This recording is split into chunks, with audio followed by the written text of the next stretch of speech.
俺は名人でも何でもないから残るカンナは作りたくねえんだわ。もうなくなるカンナ。どういうことですか？もう使い切ってしまうってことは大工さんが使いやすいカンナだということはないか。だから残るカンナは作りたくはねえんだわ。集めるとかほらそういうカンナあるわけじゃん、やっぱり趣味で。だからそんな趣味のカンナじゃなくて俺は使うカンナの方に行きたい。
でこの中に入れたやつがこっちへ変わっていくわけだ。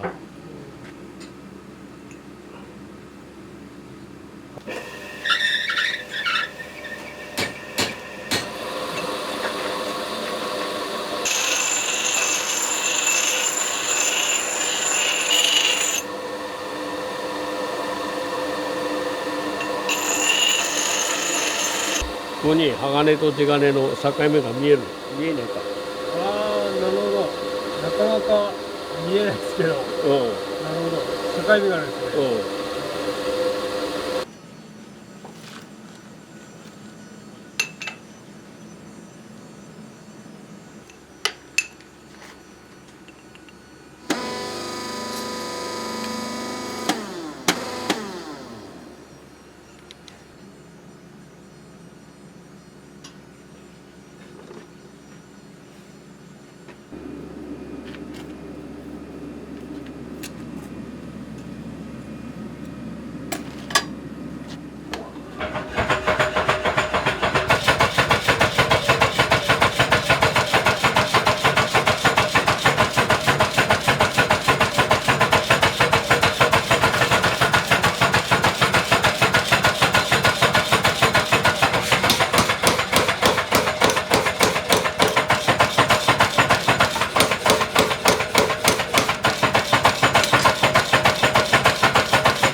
一応ほらまあ初めは刀鍛冶ってことになってんじゃん。刀鍛冶が一応雄太で刀作って、その刀を技術を応用して大工道具を作った。俺は60年。俺中卒だもん。あ、そうなんですか。昔の弟子ってみんな中卒で終わりじゃん。それですぐ鍛冶屋に入って、まあ高校へ行く人もいたけども、職人になるのはもうみんな中学で。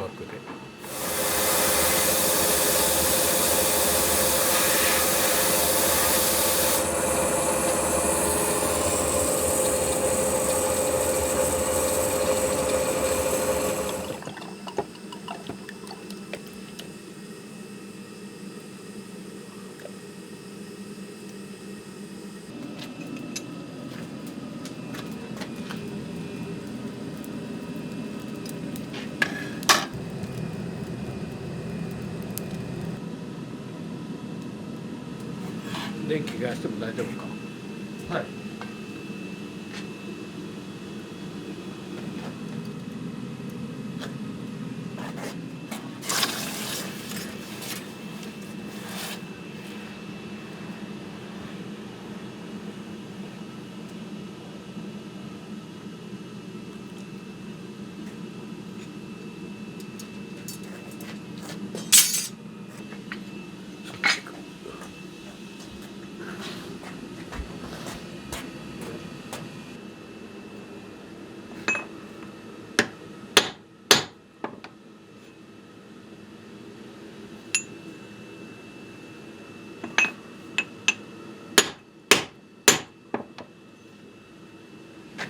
焼き入れるとこう動くんだって、カンナが動くというか狂うんだ。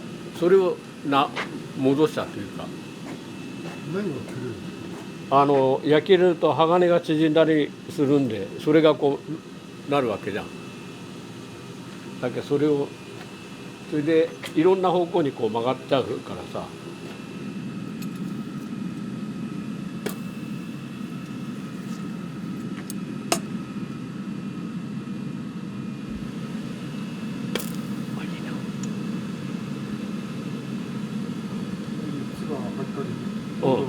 そうそうそう。そっちへ行くよ。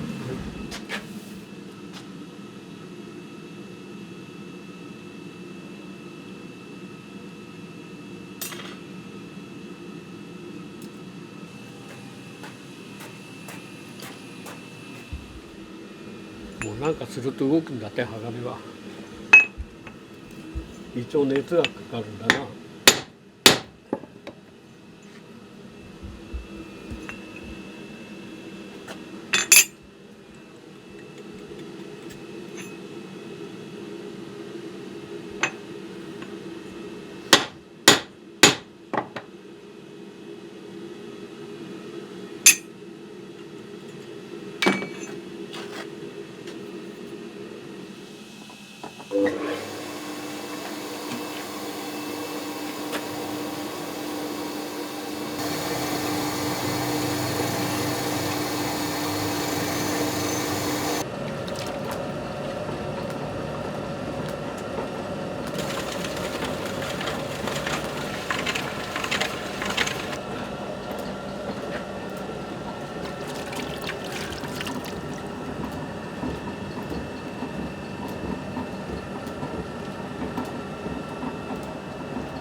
ありがとうございます。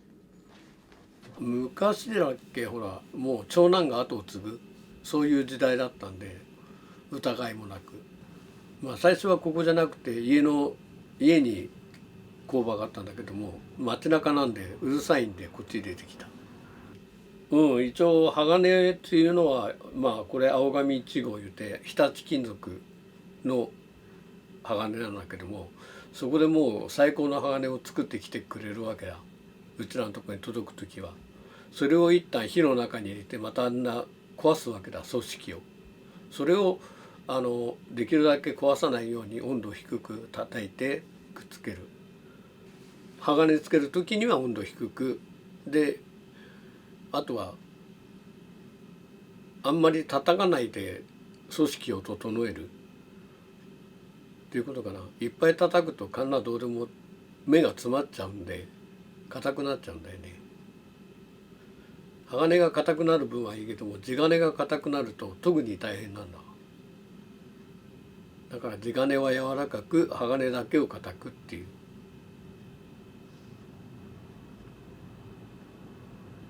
年前だから20年ぐらいか。これ取ってくれたのが削ろう会っていう会があるんだけども、その初代会長さんが取ってくれたんで。かっこいい写真ですね。いや、ありがとうございます。